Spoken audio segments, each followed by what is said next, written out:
અહીં બેઠા બેઠા એક વિચાર કરતો હતો કે હાસ્યનો તો આપણી પાસે કોઈ ખજાનો નથી, પણ થોડો અનુભવનો ખજાનો છે. અને આપણે સૌ જાણીએ કે આ જગતમાં 7 અજાયબીઓ હોય છે, પણ આજે કદાચ ગુજરાતી પ્રજાની એક 8મી અજાયબી હું અહીંયા જોઈ રહ્યો છું ને એ છે જગદીશ ત્રિવેદી. આજ સુધીના આપણા સર્જકો, એ કવિ નર્મદ હોય કે કલમને ખોળે માથું મૂકી અને સાહિત્ય સેવાનો વિચાર કરે, એ જયભિક્ષુ હોય કે જે 21મા વર્ષે નક્કી કરે કે મને સરસ્વતી જે કંઈ આપે એનાથી મારે જીવવું છે, એ કવિ નાનાલાલ હોય કે જેણે પોતે રાજ્યની અનેક ઓફરો ઠુકરાવી દીધી હોય અને છતાં એના કોટ પર થીગડા હોય ને છતાં એની હિંમત અને સ્વમાન અદ્ભુત હોય, એ ગોવર્ધન રામ હોય. આજ સુધી કદાચ મને એ પણ સ્મરણ થાય કવિ દુલા કાગડુ કે જેમણે અયાચક વ્રત લીધું હતું, જિંદગીમાં ક્યારેય કોઈની પાસેથી કશું લેવું નહીં.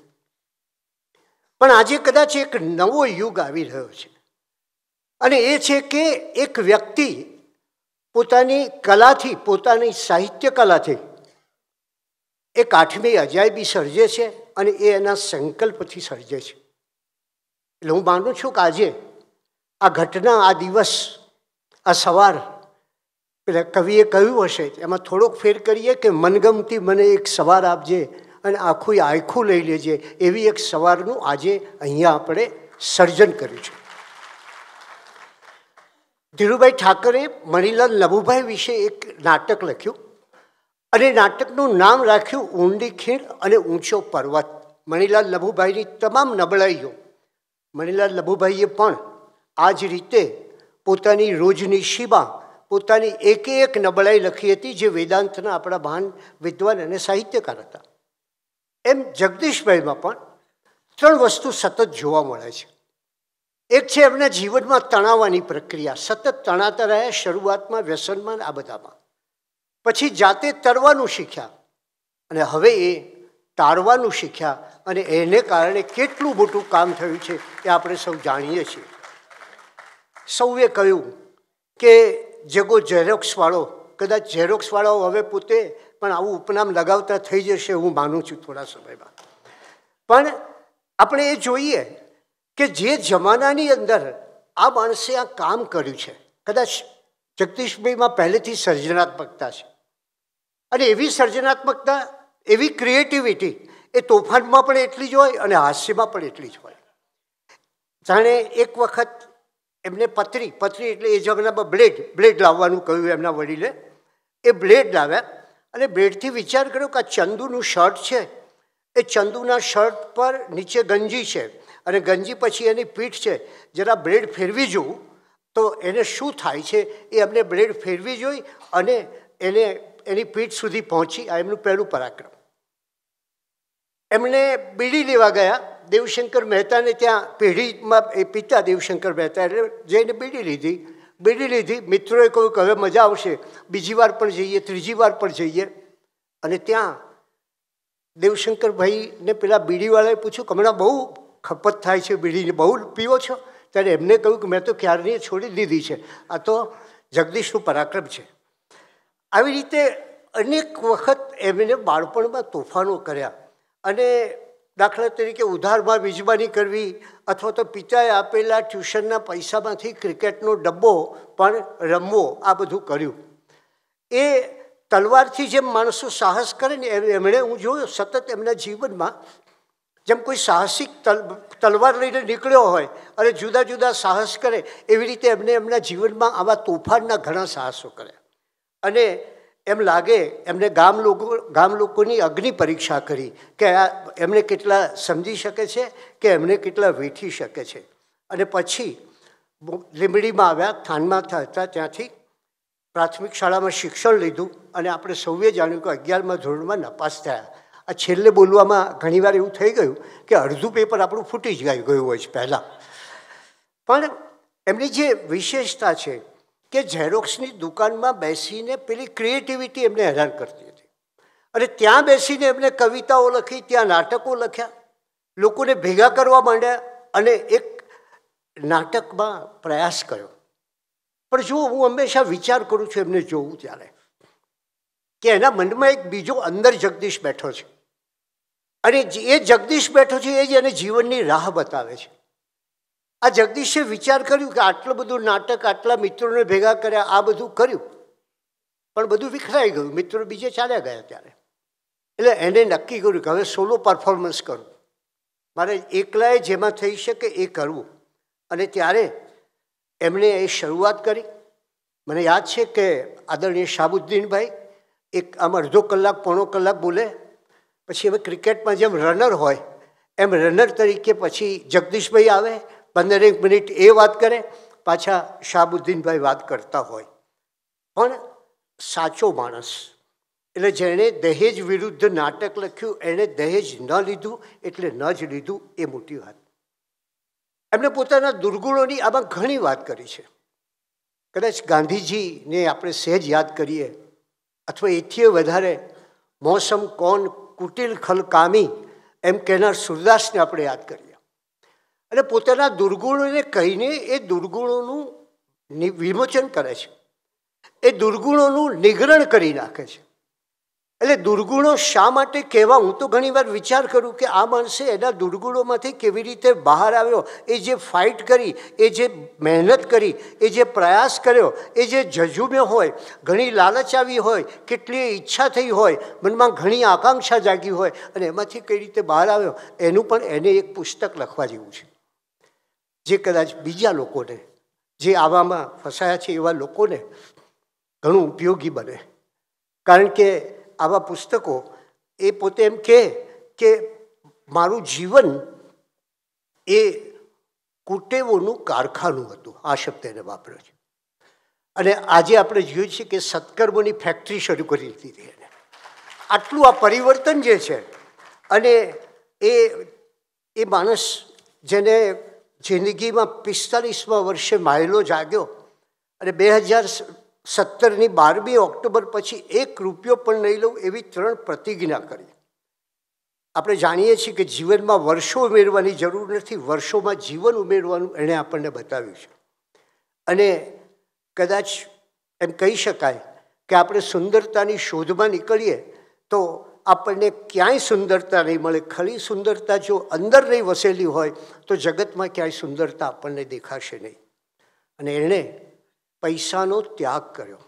તમે જુઓ, આ કવરનો જ્યારે મહિમા હોય, જ્યારે આપણે બધા જ જાણીએ છીએ, અને પરિસ્થિતિ છે આજની, એવે સમયે આવો ત્યાગ કરવો, એટલે ઘણીવાર એમ થાય કે આપણે ઘણીવાર કહીએ છીએ ને કે શાંતિની ખોજમાં ભગવાન બુદ્ધે પેલેસ છોડ્યો, અને કેટલાય બુદ્ધુઓ શાંતિ ખોઈને પેલેસ બનાવવાની પાછળ લાગેલા હોય છે. આ માણસ એ રાહ પર ગયો છે કે જેણે પોતાની સઘળી આવક સમાજને સમર્પિત કરી છે. રાત્રે 8 વાગે મને યાદ છે કે કેલાલની એક ઘટના એના સમયમાં બનેલી, કે એનો એક મેનેજર હતો, એને એની પુત્રી ઉપર અત્યંત પ્રેમ. બંગાળી મેનેજર, રોજ સવારે પોતે પ્રભુની પ્રાર્થના કરે, પછી પુત્રીનો ફોટો જોયા કરે. એને આવતા એમ કહ્યું કે શેઠ, તમે કહેશો તો હું ગુલામી કરીશ, પણ મારે મારી પુત્રીને સારો કરિયાવર આપી શકું, એને માટે તમે કહેશો એટલું કામ કરીશ. એમને ત્યાં એક તાર આવ્યો, અને તારમાં એવું લખેલું કે આ ભાઈની જે પુત્રી છે કલકત્તાથી, એ અવસાન પામી છે. પેલા માણસને કહેવું કઈ રીતે? સાંજે શો હતો, એને કેવી રીતે કહેજો? એને કહે, અને સાંજના શોમાં એક રમૂજી પાત્ર ભજવતો હતો, જોકરનું પાત્ર ભજવે. એટલે પહેલાં વિચાર કર્યો કે ન, એને સાંજ પછી કહીએ. પણ પછી કેલાલને થયું કે નહીં, આને આપણે સાચી વાત તો કહેવી પડે, એના જીવનનો આ સઘળું લૂંટાઈ ગયું છે. એમણે એને વાત કરી, એને ભીંત ઉપર માથું અફાળ્યું, રડવા માંડ્યો, આમ ધમાલ કરી મૂકી, કાગારોળ થઈ ગઈ. અને ત્યારે સાંજે પેલો શો હતો. કેલાલે કહ્યું કે તું રહેવા દે, આ શો ના કરીશ, કારણ કે તું બહુ અસ્વસ્થ, તારી જિંદગીનું બધું જતું રહ્યું છે. ત્યારે એને કહ્યું નહીં સાહેબ, શો તો હું કરીશ. અને પેલો માણસ શો કરવા આવ્યો, અને એ જોકરનું પાત્ર ભજવતો હતો. એ પાત્ર ભજવે, લોકો તાળી પાડે, અને પાછળ વિંગમાં બેઠેલા આ બધા કેલાલને એમના સાથીઓ, એમને કાંટા ભોંકાય વેદનાના. એ જ ઘટના આપણા જગદીશભાઈમાં બનેલી છે. રાત્રે 8 વાગે પિતાની ચિતા સળગતી હતી સ્મશાનમાં, અને એમનો કાર્યક્રમ હતો, શો મસ્ટ ગો ઓન, એમનો કાર્યક્રમ હતો. અને 8 વાગે જ્યારે એમને ખબર પડી કે એમનો કાર્યક્રમ છે, અને કાર્યક્રમ પૂર્ણ થયા પછી જાહેરાત થઈ કે આજે બપોરે આ જગદીશના પિતાનું અવસાન થયું છે, ત્યારે જગદીશભાઈ નહીં, આખું ઓડિયન્સ રડી પડ્યું હતું. આ વ્યક્તિની એક કલાકાર તરીકેની જે પ્રતિબદ્ધતા છે, એ પ્રતિબદ્ધતા અહીંયા જોવા મળે છે. 75 દેશોનો પ્રવાસ, 1500થી માંડીને 1.5 લાખનો પુરસ્કાર. આ કમાણીની રેસમાં એને એક ગ્રેસ લાધી ગઈ, અને એ ગ્રેસ છે સેવાની, કે મારે આ સેવા કરવી છે. તમે માઉન્ટ એવરેસ્ટ 29,029 ફૂટ ઊંચો છે, હિન્દ મહાસાગર 25,938 ફૂટ ઊંડો છે, નર્મદા ડેમ 3,980 ફૂટ પહોળો છે. પણ હવે માઉન્ટ એવરેસ્ટને કહો તમે ઊંચો થઈ શકો તો ન થઈ શકે, હિન્દ મહાસાગરને કહો કે વધારે ઊંડો થાય તો ન થાય, નર્મદા ડેમને કહો કે તું પહોળો થાય તો ન થાય. પણ માણસનું એક હૃદય એવું છે કે ઈચ્છે એટલું વિશાળ, એટલું ગહન અને વ્યાપક બની શકે છે, અને એનું ઉદાહરણ જગદીશ છે. એટલે એ વ્યક્તિ જેના વિશે 3 વ્યક્તિઓએ પીએચડી કર્યું, એને પોતે 2 વાર પીએચડી કર્યું, અને છતાં એમ લાગે કે એમને એક હાસ્યનું સ્તર પણ જાળવી રાખ્યું. ગુજરાતનું એક મોટું સદભાગ્ય છે કે શાહબુદ્દીન જેવા હાસ્યકારો આપણને મળ્યા કે જેમણે કોઈ ખરાબ વાત, કોઈ હાસ્યને જે અશ્લીલતામાં લઈ જવાનું હોય એ ન જ કર્યું.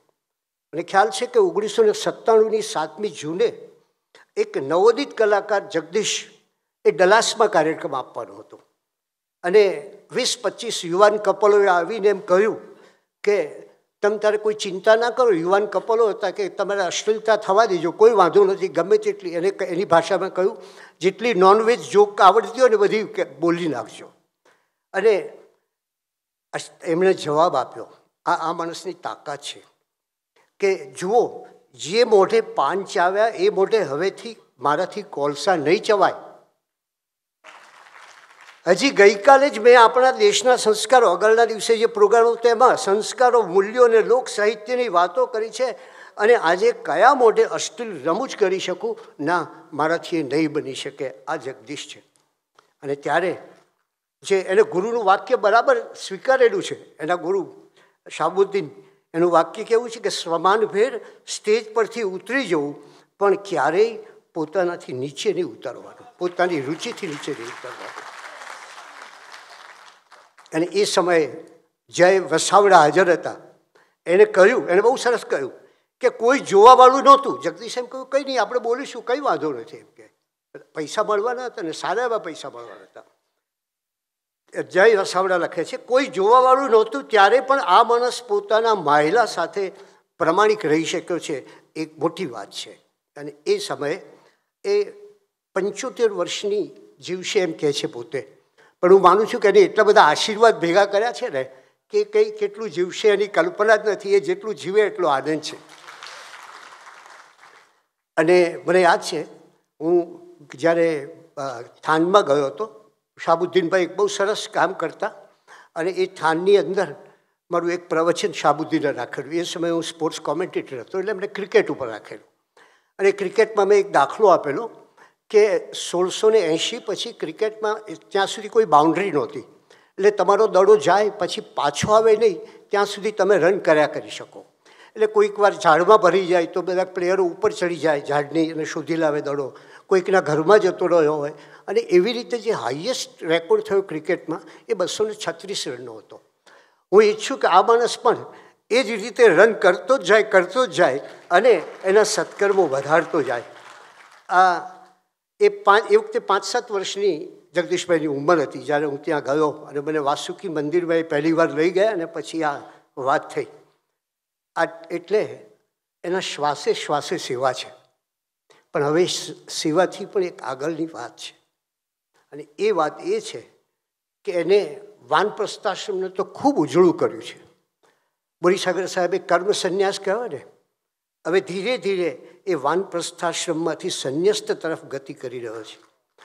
અને એની જે ગતિ છે એ કદાચ માણસના હૃદયની પ્રગતિનો એક મોટામાં મોટો આલેખ બનશે. એ ભાવના સાથે આપ સૌના આભાર સાથે મારી વાત કરી.